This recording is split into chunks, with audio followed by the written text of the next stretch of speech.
Juste avant, je voudrais qu'on parte en Allemagne pour voir aussi les autres débats très intéressants parce que l'idée, c'est effectivement comment augmenter la croissance, la productivité, comment augmenter le gâteau plutôt que de le répartir parfois différemment. Je voudrais qu'on écoute le chancelier Friedrich Merz qui, lui, propose de réconcilier les générations autour d'un grand sujet, la retraite, que vous connaissez bien d'ailleurs, Jean-Hervé Lorenzi. On l'écoute et on revient tout de suite. Pour les retraites, cela signifie que le contrat intergénérationnel doit être repensé. Et je veux le dire surtout à la jeune génération de notre pays, les jeunes dans notre pays ne doivent pas être soumis à une charge supplémentaire simplement parce qu'ils sont en minorité.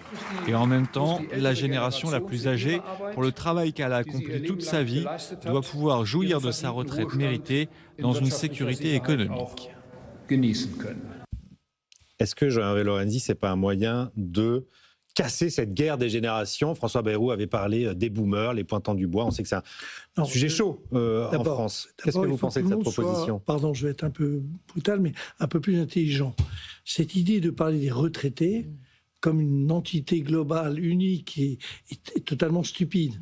Entre un garçon comme moi, qui ne croule pas sous l'argent, mais qui a une retraite tout à fait convenable, et qui a fait partie de cette statistique qui donne des revenus en moyenne des non-actifs équivalente à celle des actifs, c'est sûr qu'il y a un truc qui va pas bien. Après, la retraite moyenne est de 1 500 € en France. Non, je ne sais pas d'où l'idée que la statistique moyenne ne veut rien dire. Entre un des trucs sur lesquels je me suis beaucoup battu, cette idée qu'on retrouve des femmes, ce qui était montré que la retraite, le deuxième projet Macron était quand même très faible en matière technique, on ne résolvait en rien le problème de cette femme. Je prends la femme parce que c'est encore plus emblématique, mais il y a des hommes aussi qui ont, mettons, 23 ans, 23 annuités, et qui se retrouvent, qui ont été aux 2/3 du SMIC, parce qu'il y avait, c'était pas un travail à plein temps, et se retrouvent avec 700 ou 800 €, c'est évident que personne au monde ne peut vivre avec ça. Donc, ça n'a rien à voir avec moi. Donc ce que vous nous dites là, Jean-Hervé, c'est qu'il faut évidemment séparer. Il faut évidemment séparer la progressivité dans les mesures. Regardez, et ça ne me choque pas, même sur le plan intellectuel, que les fameux 10% qui sont pour les frais de représentation. Les frais professionnels, voilà, la suppression des 10% qu'on les supprime.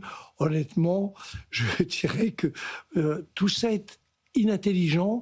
Parler des retraités dans sa globalité est idiot. Oui. Alors après, il est clair que c'est une des sources vraisemblablement de règlement, sachant que le pire est à venir, car hier je faisais un débat sur les dépenses des EHPAD et de la dépendance dans les 2-3 ans qui viennent, c'est pas 2040, 2050, mais 2030, la dépendance coûtera 12 milliards de plus. Il va falloir payer tout ça. C'était le 5e pilier de la sécurité sociale. Donc ça veut dire, chère Isabelle, que de toute façon, il va falloir remettre tout ça à plat. C'est évident qu'il va falloir remettre ça à plat. En revanche, et pour terminer, revenir un instant sur ce que tu disais, qui est juste, Coquerel, à mon avis, avait pas suffisamment travaillé son sujet de la taxe Zucman, donc parce qu'il faut travailler un peu quand même les sujets, et il confondait, c'est vrai qu'il y a un problème qu'il faut mettre sur la table, qu'il y aura, parce qu'il y aura un accord, évidemment une taxation, je ne sais pas si on l'appellera Zucman ou je ne sais pas qui, mais il y aura une taxation sur les personnes les plus fortunées, et ça mettra, en tout cas ça calmera le sentiment assez justifié d'injustice sur cette affaire. En revanche, le problème de l'outil de travail est majeur, parce que si on réintègre l'outil de travail dedans, c'est sûr que ça va poser le problème que ce garçon absolument génial de Mistral, et qui a réussi ce qu'aucun de nous trois n'a réussi à faire, avoir une boîte d'IA en France, je veux dire, il a raison d'expliquer que c'est pas jouable. Il est tout à fait d'accord. Et alors, donc ça veut dire qu'il ne faut pas s'écharper. Moi j'aime bien Zucman comme individu. Nicolas Dufour qui a dit hier que c'était du communisme. Allez dire qu'on va filer les actions à l'État, ça, je vais vous dire, c'est l'ancien... Donc le sujet, un dernier tour de table, il nous reste 5 minutes, autour de la mesure mesures de justice fiscale. Juste pour revenir là-dessus, ce qui est très intéressant, c'est que c'est pour ça que c'est assez étonnant d'avoir ce discours. Bien sûr, on peut mettre en place une taxe, mais de ne pas dire on met de côté les biens professionnels et surtout le productif. C'est ça le sujet. Puisque aujourd'hui, on le voit que sur les grandes puissances, alors pas Chine, États-Unis, si vous ne le souhaitez pas, mais d'autres, aujourd'hui, ce qui fait la puissance économique d'un pays, c'est justement sa capacité à investir dans ce qui a haute valeur ajoutée pour 20 ans. C'est exactement ça. Et donc, ces secteurs de l'IA, de la santé, etc., si demain on ne le fait pas et on fait encore une fois que de la consommation et du tourisme, il n'y a pas de sujet, mais ce ne sera juste de la paupérisation. Pourquoi on a un PIB par tête qui est un des plus faibles par rapport à nos partenaires européens? Parce qu'on a fait ce choix. Regardez encore une fois les chiffres. On a fait ce choix bien avant. Bien avant. Mais là, en 2000. Tout à fait. Mais là, aujourd'hui, c'est quoi les secteurs d'avenir? Ce qu'on a perdu, on l'a perdu, c'est fini. Donc, c'est quoi les secteurs d'avenir? Donc, au lieu de dire on n'en a quasiment pas, on sera en Allemagne, en Italie, je suis d'accord, ils sont 16 et 20% de leur industrie. Donc, ils ont un secteur industriel qui est beaucoup plus important que le nôtre, qui fait qu'ils peuvent supporter ça. Nous, ce n'est pas notre cas. Donc, nous appliquer une taxe dans un pays qui est complètement désindustrialisé et qui a 2-3 secteurs stratégiques qui lui restent, en disant c'est ça qui va faire qu'il y aura plus de justice sociale, la désindustrialisation, c'est toujours les plus pauvres qui la paient. C'est pas les riches. Isabelle, on a un grand besoin d'investissement. On est vraiment d'accord sur ça. On a besoin on a un grand besoin d'investissement pour bâtir l'autonomie stratégique.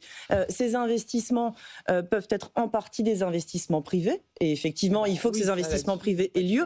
Mais on a aussi besoin de beaucoup d'investissements publics pour bâtir l'autonomie stratégique. Et ces investissements publics, eh bien, n'ont pas lieu à la hauteur, des besoins. Comment est-ce que, justement, on rebâtit à la fois une justice fiscale et une capacité des États à investir? Comment est-ce qu'on repense les finances publiques à ce niveau? Alors, il y a deux voies, soit on augmente les impôts, oui, bien sûr, il y a tous que deux voies. Et après, on a Anne-Sophie Alsif. La grande économie, j'ai une troisième voie. Oui, il y a pas de voie. Le sujet, bien sûr, on peut augmenter les impôts, etc. Le sujet, c'est le productif. C'est-à-dire, qu'est-ce qu'on fait du productif et qu'est-ce qu'on taxe? C'est ça le sujet. Donc, on dit, oui, les ultra-riches, etc. Là, on est dans la politique, très bien, si vous voulez, ça fait. Mais la question, c'est qu'est-ce qu'on taxe? Et aujourd'hui, en décidant de faire cette taxe Zuckman, encore une fois, c'est juste un petit rappel quand même, parce que vous évoquiez tout à l'heure l'importance relative des dépenses publiques.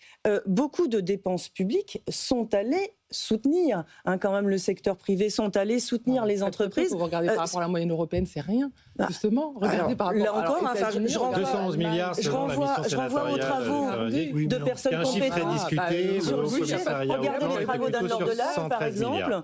La troisième voie de Jean-Hervé Lorendi, la croissance. Non. C'est ça le secret. Non, évidemment qu'on est tous mais là-dessus, personne ne va aller contre. Évidemment que la croissance, c'est l'élément clé. Sur le financement, on a un énorme problème. Je ne suis pas forcément d'accord avec ça.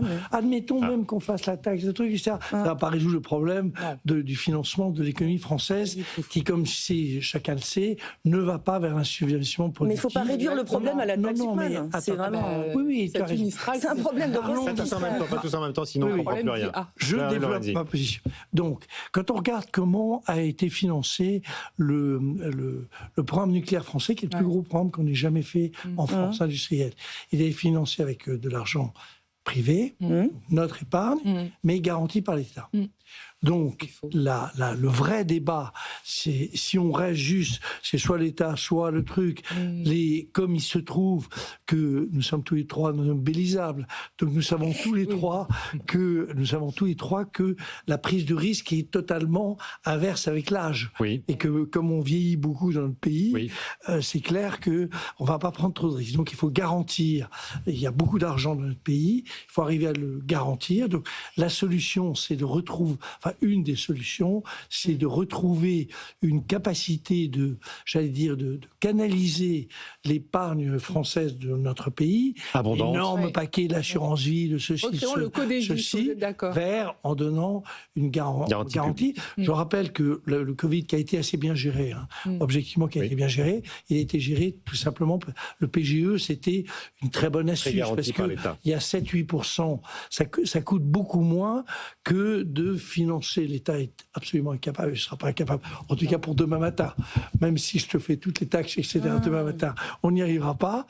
L'épargne privée, elle est entre les mains des gens de plus de 60 ans, 60% de l'épargne financière est entre les mains des retraités, donc ils n'ont aucune envie de prendre le moindre risque, donc il faut trouver une solution qui est une... Le mot clé sera le mot garantie dans les années qui viennent, c'est un mot clé pour comprendre comment on peut réinvestir dans des affaires qui sont par nature risquées. Est-ce que je peux réagir à ça ? Troisième fois, alors 10 secondes. Bon, mobiliser l'épargne, qu'est-ce que ça veut dire exactement ? Est-ce que vraiment les épargnants ont la main sur leur épargne ? Qui gère l'épargne ? Ce sont les intermédiaires financiers, ce sont les banques, ce sont les assureurs. Et donc, c'est à ce niveau qu'il faut travailler. C'est sur le modèle d'activité des banques et des assureurs qu'il faut travailler pour les amener donc les modèles prudentiels aussi, ça pose beaucoup de questions. Cher ami, je suis financer nos besoins de transformation.